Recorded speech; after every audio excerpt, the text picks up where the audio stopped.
how is it that some people can hold their breath for minutes and you struggle with only 30 seconds? Well, the answer is very simple. It's anxiety and the expectations you put upon yourself. So in this video, I'm going to give you 5 tips on how to overcome all of this and hold your breath longer. What's up guys, my name is Gert Leroy. I'm a freediving instructor, I'm a former national record holder, and for the last decade of my life I've been experimenting with and discussing breathing and breath holding techniques with the best freedivers in the world. And all this knowledge that we have gathered in the freediving community, I'm going to share a little bit of that to you so you can hold your breath longer starting today. So let me start with a big disclaimer. Never hold your breath in the water alone, because when you're alone and something happens, you black out, who's gonna save your life? So you always need a skilled buddy who can rescue you, who can pull you out of the water in case something would go wrong. So this is a safety issue, but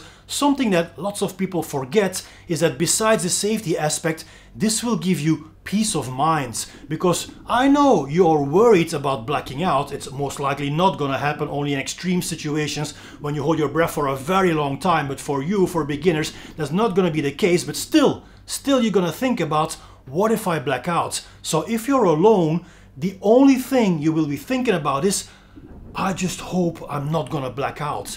How can you relax? How can you get comfortable into a breath hold when you think about blacking out? That's not gonna happen. So therefore, besides the safety aspect, you need a buddy that is with you. So you can be comfortable with the idea of blacking out. That doesn't mean you're going to black out, but you're comfortable with the idea of blacking out because you know your buddy will save your life. So let me give you 5 tips on mindset, on how to control your mind to hold your breath longer. So tip number 1 is, do not push anything. So you don't want to go for a maximum breath hold all the time. In fact, many freedivers now train freediving in a way where they have more volume and less intensity. What does that mean, more volume? More volume means more breath holds. Less intensity means you're going less into the contractions phase. So the contractions phase is the last part of the breath hold where you're getting contractions. So where the breath hold is getting more difficult, you're getting less into this. In other words, you're going to do more breath holds, but easier breath holds. And for beginners, for you, I would even advise you to not go into contractions. So when you get your first contraction, you stop. You take a rest, let's say 2 minutes, and then you hold your breath again until the first contraction. And you do this a couple of times. And like this, you're going to get comfortable with breath holding without having to freak out about, oh my God, it's going to be difficult and it's going to feel uncomfortable and I don't like this anymore. So to avoid all these negative emotions, you're going to do breath holds only until the first contraction. More volume, less intensity. So stop holding your breath to a maximum every single time. When you're a marathon runner, are you going to run a marathon every day? No, you're going to train for shorter distances and you're going to keep your marathon for the competition itself. So train in a way that you enjoy it and that you're not always going to maximums and thus getting into this negative spiral of negative emotions. You don't want to be there. And by doing this multiple breath holds till the first contraction, you're going to eventually condition your body to relax even more and extend that relaxation phase. So let's say on your first attempts, you're getting your contraction, your first contraction after 45 seconds. Just to give you a number, it doesn't matter. Let's say 45 seconds. If you keep on doing this, eventually your first contraction will come later, like after a minute or after a minute and 10 seconds or even after 2 minutes. So imagine that you can hold your breath for 2 minutes without even having a contraction. Isn't that wonderful?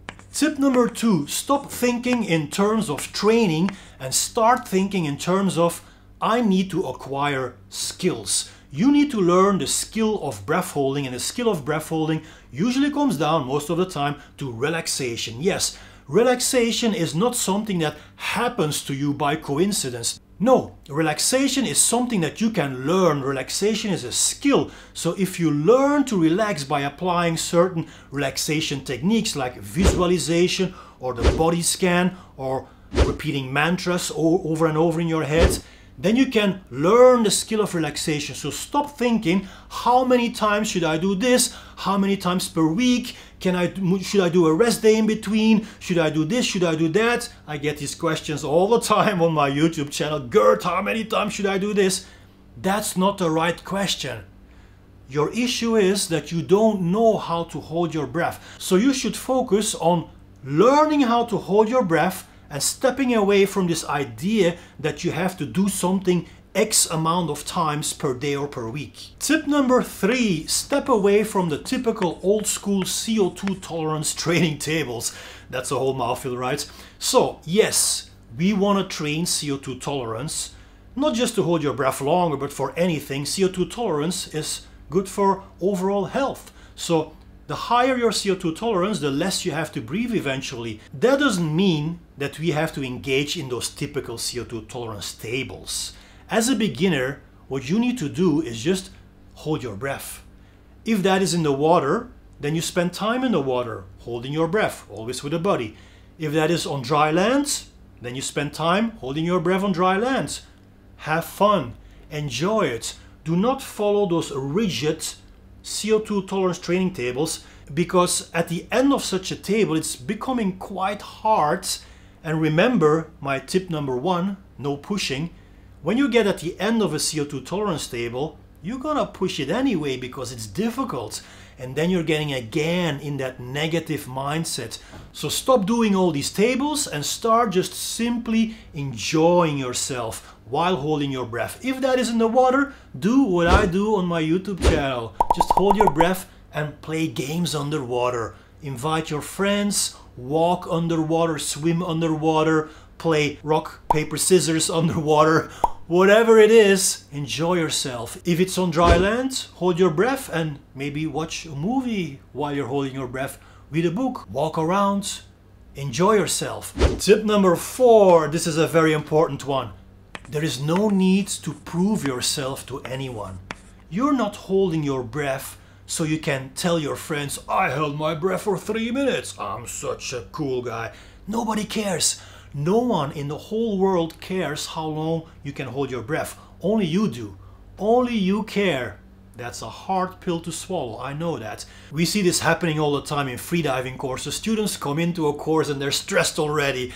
And they haven't done anything yet. It's because of, well, they take everything so serious, you know. It's human, I understand. But guys, relax. This is not a competition. You're just holding your breath because it's fun and because breath holding eventually is good for your health. It's good for endurance. It's good for sports performance, for overall quality of life.